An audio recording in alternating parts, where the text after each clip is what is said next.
So how can we support our children now and prepare ourselves for this September? Because let's face it, it seems that the online learning seems to be more successful if our kids are in private than if our kids are in state schools, because there seems to be a lot of struggle with that. And a friend of mine told me how she'd set homework and she hardly got any in, not because they haven't been doing the homework, but because there's struggles with getting onto the internet or getting onto the computer. Some families are sharing one computer and some homework got sent to her at 2 o'clock in the morning or something like that. Hi, Patrick, how are you?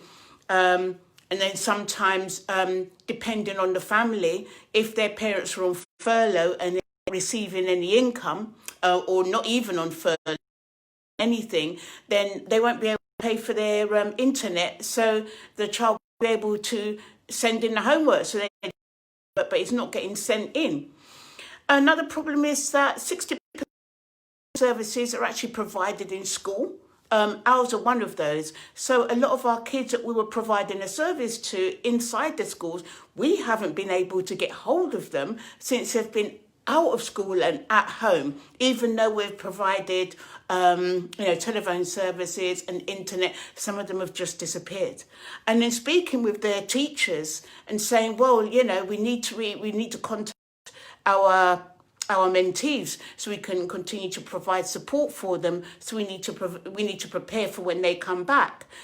The response was, if they come back. So because we well know that a lot of young people suffering from mental health difficulties, from anxiety, particularly, a strong indicator of that is not going into school and being a refuser.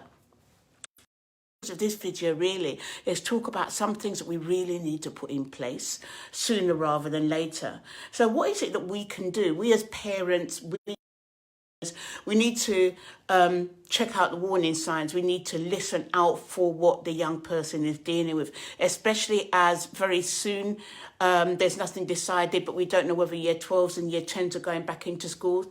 And of course, going into school in June or whether it's September, it's not going to be the same as it was before. We as a nation, we're grieving. We as a planet, we're grieving because we cannot have full class sizes the same way that before. Classes of 25 and 30, which before would have been a dream of a teacher to have low class sizes. But look at the consequences of this. We're getting lower class sizes, but at what cost? Because we don't want the peak to occur again. So so it looks like there's going to be class sizes reduced into halves or even thirds, or year 10s and year 12s coming in, but in smaller numbers, maybe for a half day, and it's not going to be the same as it was before. So we're all grieving. So young people need support to help them get over, because it's not going to come back how it was before, and it just happens so quickly. So young people need support, and we all as a nation or a planet, we need support in and guidance in accepting that how things were before is a thing of the past, and now things are completely different. It's adapting to that uncertainty, and doing everything we can to support the young people, because in September as well, it's going to be different. The class sizes may have to continue being much smaller. Teachers masks and gloves. The curriculum being changed and reduced so to compensate for the missed.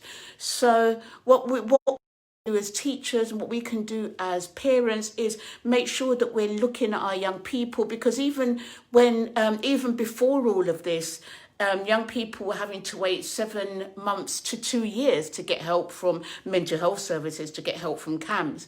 And that was even before all of this. And now because of all of this, anxiety gone up even more. So we need to be ready. We make sure that we've got counsellors, that we've got trained staff looking out for you know, looking out for young people, and us as parents looking out for the signs so we can refer them quickly so they can get the help that they need and they can get the support they need during these difficult times.